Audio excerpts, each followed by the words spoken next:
سلام بچه‌ها.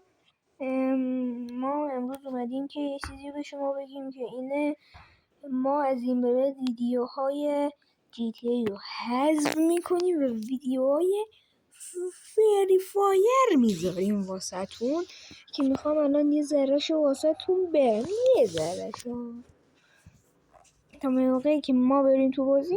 من فعلا شما برین چای بخورین. خب بچه اومدیم، چای خوردین، خوب هستیم، ما پریدیم. من سری همشه میپرم و بریم بازی. و پینکم عالیه بچه واقعا. تو کامنت ها بگین بازیم خوب است یا نه.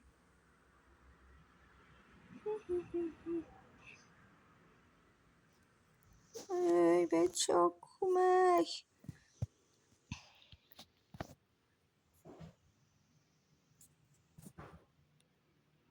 اینجا وسایل زیاده خدا شد و سری اینا رو بردارم.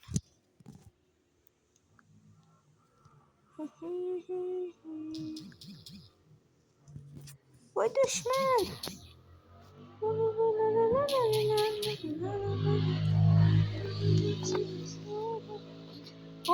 بچه ها بگین واقعا نظرتون رو تو کامنت ها. اینو همین بکشم.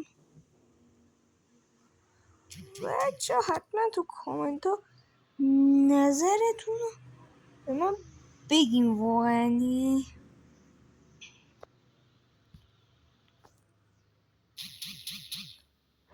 وای تیر نزن دیگه.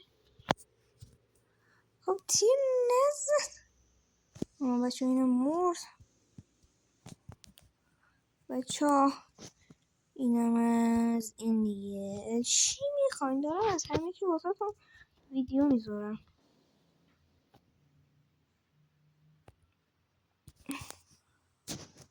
همه طرف دارم منو میزن، فقط نمیدونم از کدوم طرفه. اصلا من نمیدونم. خب بچه ها فعلا اینم از با مدلمون دیگه. فعلا شما برین خونه‌تون دیگه، ما ویدیومون تموم شد.